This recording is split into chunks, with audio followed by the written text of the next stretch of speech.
Paul O'Leary ydy fy enw I, a dwi'n dysgu hanes ym Mhrifysgol Aberystwyth. Heddiw, dwi am roi sgwrs i chi am yr Ymerodraeth Brydeinig a'r effaith gafodd hynny ar fywyd ym Mhrydain. Ac mi fyddai'n canolbwyntio ar y cyfnod rhwng 1870 a 1914, y cyfnod pan oedd yr Ymerodraeth Brydeinig yn ei anterth. Dyma fap a ymddangosodd ar lawer iawn o waledd ysgolion Prydain yn ystod y cyfnod hwn, a'r ymgais oedd i hybu ymwybyddiaeth o'r Ymerodraeth ac i greu balchder o gyreiddiadau Prydain yn ogystal. Mi welwch chi bod rhai gwledydd wedi eu lliwio mewn coch. Dyma wledydd yr Ymerodraeth Brydeinig, yn cynnwys Canada, De Affrica, India, Awstralia a Zeeland Newydd. Ac yn ystod y cyfnod hwn, mi fydde yr Ymerodraeth Brydeinig yn ehangu'n fwy fyth yn Affrica, gyda llawer iawn o diriogaethau ar y cyfandir hwnnw yn dod o dan y reolaeth Prydain. Felly, y cwestiwn dwi am osod heddiw ydy beth oedd effaith yr holl weithgarwch hyn ar y bobl oedd yn byw ym Mhrydain ei hun. Y peth cyntaf mi allan ni ddweud ydy bod rhai pobl o Brydain yn teithio yn yr Ymerodraeth ac yn dod yn gyfarwydd ac o leia rhai o'r gwledydd. Enghraifft, milwyr, masnachwyr, pobl oedd yn gweinyddu'r Ymerodraeth. Ond wrth gwrs, lleiafrif oedd rheini, a doedd y mwyafrif llethol o bobl Prydain ddim yn teithio yn yr Ymerodraeth. Felly, mi allan ni ofyn pa effaith gafodd yr Ymerodraeth ar y bobl nad oedd yn teithio yn ei thiriogaethau. Wel, mae'n digwydd mae haneswyr yn rhanedig ar y cwestiwn hwn, ac at ei gilydd mae yna ddwy ddadl sy'n canolbwyntio ar ddau ddehongliad gwahanol. Ar un ochr, mae'r safbwynt bod gan yr Ymerodraeth yn y cyfnod hwn ddylanwad mawr ar bob agwedd ar fywyd. Bod dylanwad yr Ymerodraeth felly yn ymestyn yn eang iawn ym Mhrydain. Ond y safbwynt arall ydy bod yr effaith ddim yn fawr o gwbl, a bod y mwyafrif o bobl yn gwybod dim llawer am yr Ymerodraeth ac at ei gilydd yn ddi-hyd am y peth. Yn y bôn, mater o ddehongli tystiolaeth yw hyn. Ac beth dwi am wneud yn y sgwrs hon ydy roi ychydig o enghreifftiau i chi o'r mathau o dystiolaeth sy'n sylfaen ar gyfer y ddadl. Mae'r dystiolaeth yn eang. Hynny yw, mi allan ni ddefnyddio pob math o bethau. Dyma un enghraifft, cylchgrawn i blant, gyda'r teitl Boys of the Empire, ac o fewn i gloriau fe gafwyd darlun cyffroes a rhamantaidd o'r Ymerodraeth. Rhywbeth a seiliwyd yn gyfan gwbl ar ddynion a merched gwyn. Ond beth dwi am wneud heddiw ydy canolbwyntio ar un math o dystiolaeth yn arbennig, ac hynny ydy hysbysebion. A dwi am ofyn y cwestiwn, a greiwyd ymwybyddiaeth o'r Ymerodraeth gan hysbysebion? Hynny edrych ar rai enghreifftiau. Dyma un enghraifft o'r 1890au yn hysbysebu sebon, ac mae'r llun, i raddau helaeth, yn esbonio ei hun. Reit yng nghanol y llun, mae'r Frenhines Victoria.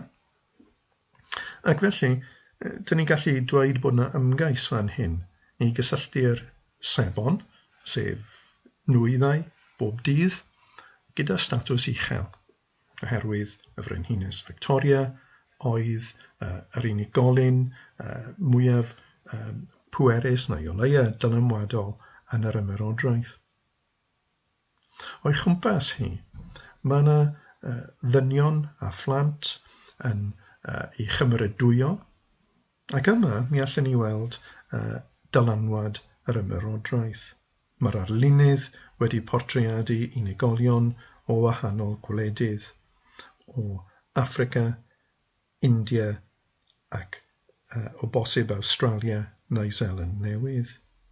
Felly, trwy werthu'r sebon, mae'r hysbysebwyr yn ceisio creu darlun sy'n pwysleisio statws uchel ac hefyd cysylltiad â'r Ymerodraeth. Ond nid dyma'r unig enghraifft chwaith. Dyma enghraifft nodedig iawn. Bisgedi yw hyn. A bisgedi a gynhyrchwyd gan Huntley and Palmers. Ac os edrychwch chi yn syth o dan eu henw nhw, mae'n dweud manufacturers to the Queen. Ond y darlun ei hun sydd o ddiddordeb i ni. Be sy'n digwydd fan hyn ydy bod grŵp o ddynion Brydeinig yn eistedd lawr ar gyfer te, ac yr un syniad ydy i bod nhw'n bita bisgedi Huntley and Palmers. Ac mae dynion hyn yn cymryd brec o hela teigrod. Dyna di pwysigrwydd yr eliffantod fan hyn. Mi roedd y dynion yn teithio ar gefn yr eliffantod i fod yn ddiogel, tra'i bod nhw'n hela a saethu teigrod.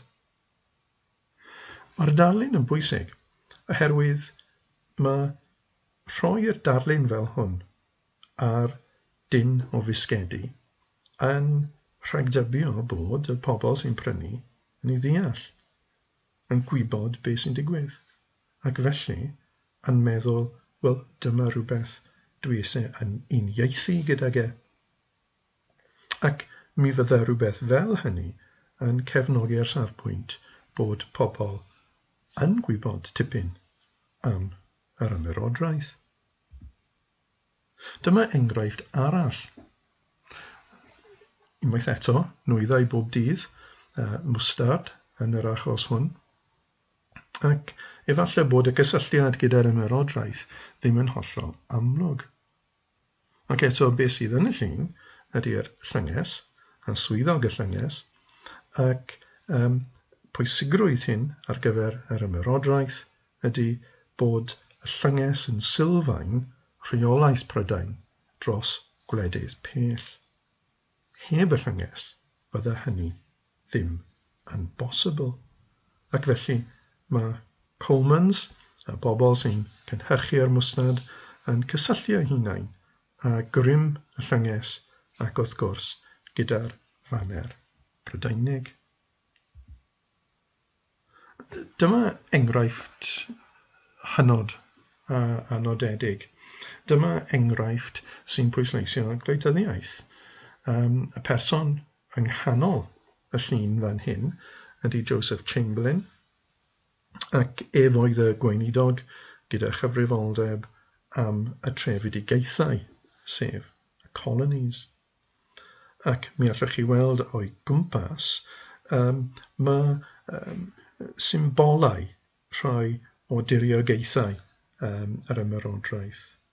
Seland Newydd, enghraifft, Queensland, Canada, ac yn y blaen. Ond nodwch hefyd y slogan o dan llun Joseph Chamberlain, One Flag, One Empire. Y nwyddau sy'n cael ei gwerthu fan hyn ydy rhywbeth o'r enw rhyfeddol Colonial Crackers. Ac unwaith eto, y dybiaeth ydy bydd y bobl oedd yn prynu'r nwyddau hyn yn hollol gysurus gyda'r neges a gyda'r llun o'r gwleidydd. dychmygwch gwleidydd yn y llywodraeth yn cael ei defnyddio yn yr un ffordd heddiw. Dyma un enghraifft arall lle gallwn ni cysylltu'r hysbyseb gyda digwyddiad penodol. Dyma bofril yn defnyddio llun o filwyr, un yn helpu'r llall yn ystod rhyfel De Affrica rhwng 1899 a 1912, ac maen nhw'n creu'r slogan bofril is liquid life. Unwaith eto, mae yna rygdybiaeth bod y sawl sy'n prynu yn cefnogi'r digwyddiad ac hefyd yn gwybod beth sy'n digwydd. Nawr, dwi wedi trafod un math o dystiolaeth, ond mi roedd yna lot o ddigwyddiadau eraill wrth gwrs yn digwydd oedd yn hybu ymwybyddiaeth o'r Ymerodraeth. Yn ystod 1912, er enghraifft, fe greuwyd diwrnod arbennig, diwrnod yr Ymerodraeth, ar gyfer plant yn arbennig i ddathlu gyrraeddiadau'r Ymerodraeth ar y 4 ar 20 o Fai. Ac yn yr achos hwn, roedd Prydain yn copïo rhywbeth a gychwynodd yng Nghanada. Os edrychwch chi ar y llun ar y chwith, ydych chi'n gweld beth oedd yn ddisgwyliedig mewn ysgolion, sef bod baneri, bod y plant yn salwtio ac yn sefyll mewn rhengoedd ac yn y blaen. Felly ymgais i hybu gwybodaeth ac ymwybyddiaeth o'r Ymerodraeth. Felly, dwi wedi defnyddio hysbysebion fel un enghraifft o dystiolaeth, ac mae fyny i chi wedyn i benderfynu ydy'r enghreifftiau hyn yn cefnogi'r un safbwynt na'r llall dechreuais i gyda. Hynny yw, ydyn nhw'n dangos bod ymwybyddiaeth gref o'r Ymerodraeth, bod yr Ymerodraeth yn treiddio i bob cwr o fywyd Brydeinig, neu ydyn nhw'n awgrymu fel arall bod yr Ymerodraeth yn amherthnasol. Diolch yn fawr.